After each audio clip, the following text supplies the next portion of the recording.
kalau kita mampu istiqomah, aneka anugerah akan diberikan oleh Allah pada kita.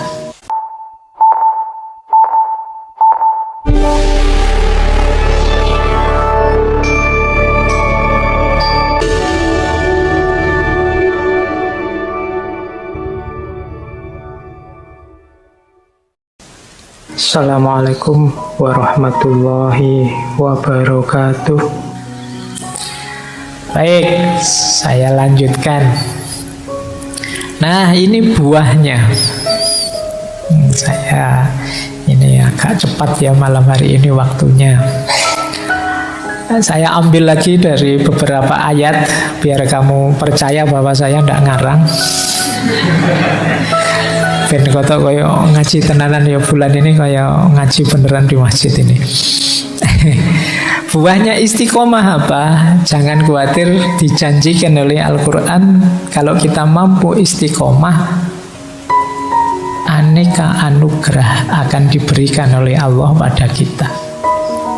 Jadi misalnya dari surat Al-Jin ayat 16 itu, wa allawistaqomu alat thoriqati la asqainahum ma'an hodako.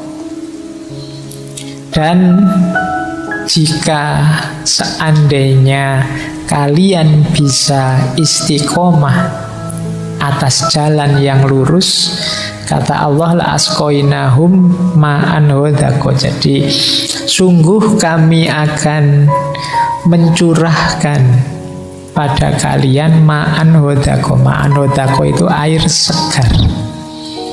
Jadi ini isyarat bagi anugerah yang menyegarkan hidup kita, menggembirakan kita.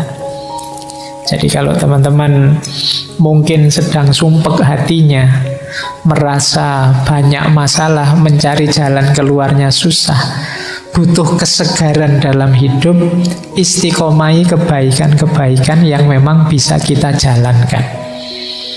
Ini bisa jadi jalan hadirnya anugerah Allah.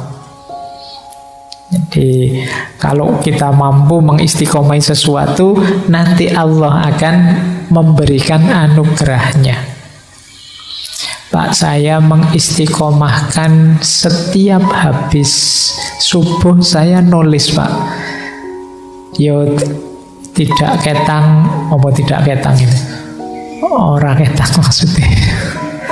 Ya meskipun hanya 1-2 halaman, pokoknya saya istiqomahi nulis. Itu nanti kalian akan ketemu panennya di belakang. Dari istiqomahmu nulis.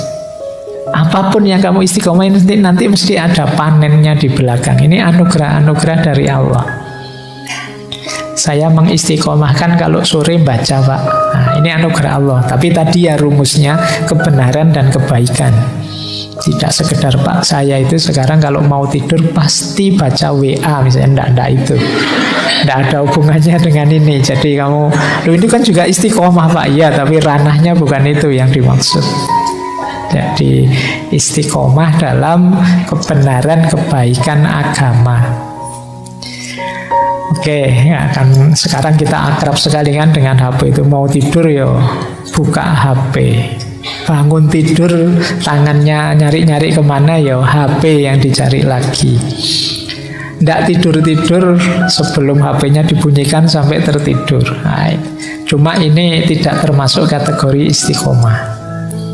Jadi istiqomah itu ya, Pak, saya buka HP, Pak, tapi ngaji loh, Pak, saya sebelum tidur ngaji dulu. Ngajinya lewat HP ya. Kalau ini tidak apa-apa. Cuma saya tidak percaya.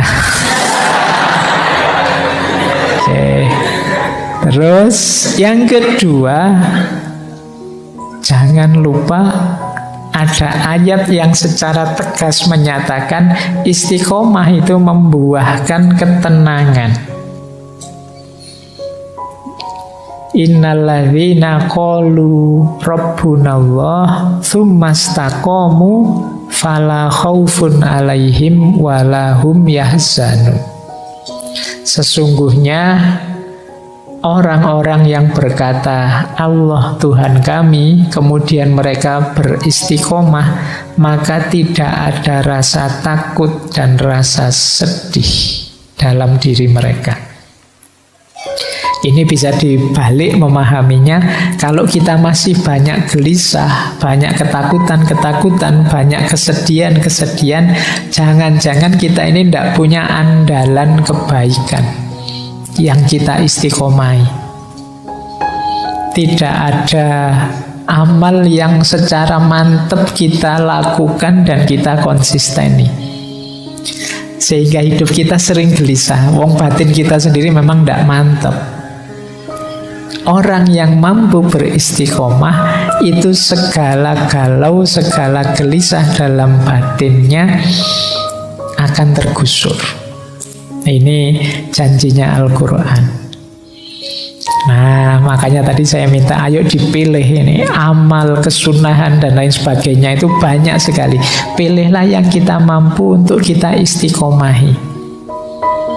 Kalau dalam tradisi agama India ada istilah sakti. Sakti itu kalau kita melakukan semedi tertentu yang mengistiqomai aktivitas batin tertentu, dia akan jadi kesaktian kita.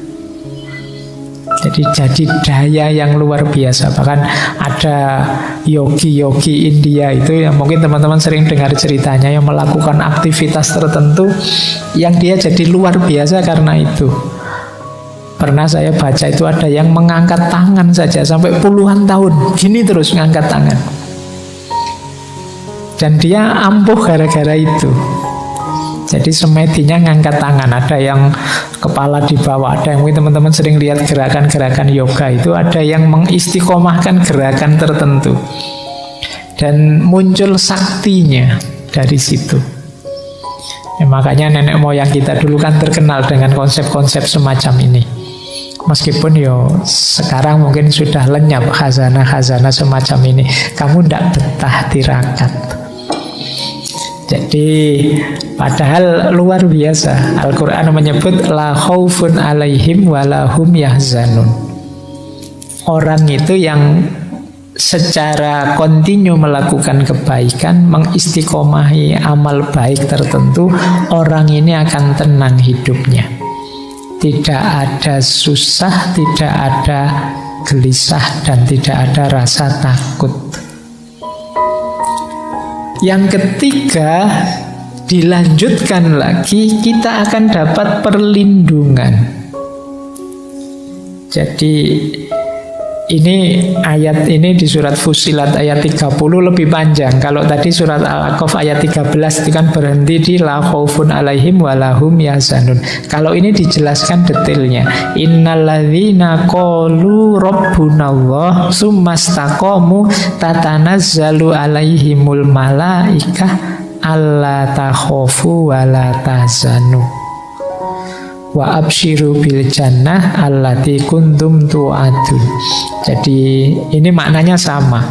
Ketika kita beriman pada Allah kemudian istiqomah, kalau di sini malaikat turun pada mereka dan menyatakan pada orang-orang yang istiqomah ini la takhafu wa la tahzanu. Jangan takut, jangan sedih. Kami bersama kalian. Nah, ini menarik kalau teman-teman, saya itu pernah baca tulisannya Hamka. Beliau ini kan pernah di penjara. Beliau ketika menafsirkan surat Fussilat ini, beliau menceritakan pengalaman beliau di penjara. Jadi beliau ini merasa di penjara itu tidak sendirian. Jadi rasanya selalu ada yang menemani. Yang di situ kan nanti beliau menulis tafsir Al-Azhar itu. Jadi dan beliau kaitkan dengan ayat ini. Jangan-jangan memang orang itu yang mengistiqomai kebaikan memang oleh Allah dibersamai oleh malaikat. Tatanazzalu alaihimul malaikah, yang menyatakan la takhafu wa la tahzanu. Kamu jangan takut, jangan sedih. Nah, berarti kita dapat perlindungan langsung dari Allah. Baik, ini jadi buahnya istiqomah. Yang pertama, kita jadi tenang, kita jadi terlindungi, dan ada banyak anugerah dalam hidup kita. Kenapa sih Al-Quran menyebut ini semua?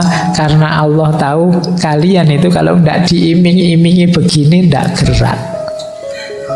Jadi kalau cuma dibilang istiqomah saja nanti akan mendapatkan ridhonya Allah, itu mungkin kalian tidak terlalu tertarik. Tapi kalau kamu bisa sakti loh, wah kamu bisa dilindungi malaikat loh, wah kamu bisa, kamu kan tertarik, terdorong ke situ. Jadi Allah sangat paham psikologinya manusia, makanya amal baik itu selalu diinformasikan plus pahalanya nanti apa, nanti dapatnya apa, dan seterusnya. Itu manusia itu memang cenderung begitu, negosiasi. Ya mau sih saya melakukan, tapi saya dapat apa? Itu kalau bahasa kasarnya kan wani piro. Saya mau melakukan kebaikan ini tapi dapat apa? Dan insya Allah memang akan diberikan oleh Allah. Meskipun mungkin bagi Allah target utamanya tidak di situ. Target utamanya justru di kebaikanmu. Karena begitu kamu jadi orang baik, ya karaktermu nanti terbentuk baik. Lama-lama kalau kamu istiqomahi, tawaran-tawaran menggiurkan tadi mungkin sudah tidak terlalu jadi perhatianmu. Kalau karaktermu memang sudah jadi orang baik. Tapi ya di level-level awal oleh Allah ya diiming-imingi dengan berbagai macam pahala dan anugerah. Ketika semakin kita mendalam nanti sampai level hikmah, mungkin pahala dan anugerah ini mungkin tidak jadi fokus kita lagi sudah. Begitu kita paham misalnya betapa dalamnya makna berjamaah itu, misalnya mungkin iming-iming 27 derajat itu mungkin tidak terlalu jadi fokus kita lagi. Diiming-imingi pahala itu kan karena kita kalau tidak begitu ya tidak berangkat ke masjid. Wong sudah begitu saja ya kamu masih males ke masjid. Ini 27 derajat loh. Ayo pahala saya sudah banyak kok Pak, tidak ditambahi 27 juga tidak apa-apa. Cari jalur yang lain. Pokoknya itu manusia sudah khosimum mubin, kata Al-Quran. Khosimum mubin itu senengannya debat, nyari saja alasan untuk tidak melakukan. Ini sebenarnya disindir oleh Al-Quran seperti orang Bani Israel yang disuruh menyembelih sapi. Aslinya males mereka disuruh nyembelih sapi, tapi yo kayaknya tanya terus. Ini saya mau nyembelih sapi, tapi sapi warna apa? Terus begitu ada jawabannya, terus sapinya umur berapa? Kemudian pokoknya tanya terus. Jadi itu kayak mahasiswa dikasih tugas Pak Juni males, terus pertanyaannya panjang. Ini berapa halaman Pak? Ini nanti saya harus gimana Pak? Kalau ada begini terus gimana Pak? Jadi dosennya mungkin saking jengkelnya sakarepmu lah, pokoknya ada tugasmu ngumpul. Nah itu manusia khosimum mubin. Maka istiqomah pun oleh Allah, istiqomah itu sebenarnya penting sekali untuk kita. Cuma kalau tidak diiming-imingi dengan balasan seperti ini, kita tidak bergerak menuju istiqomah. Oke, untuk malam hari ini saya cukupkan sekian dulu. Mohon maaf kalau ada yang kurang berkenan, mungkin 1-2 kekurangan apa, mohon dimaklumi. Kalau ada kekhilafan, kealpaan yang teman-teman ngerti benernya seperti apa, ya silahkan disampaikan. Kurang lebihnya mohon maaf. Wallahul muwaffiq, wallahu a'lam bissawab. Wassalamualaikum warahmatullahi wabarakatuh.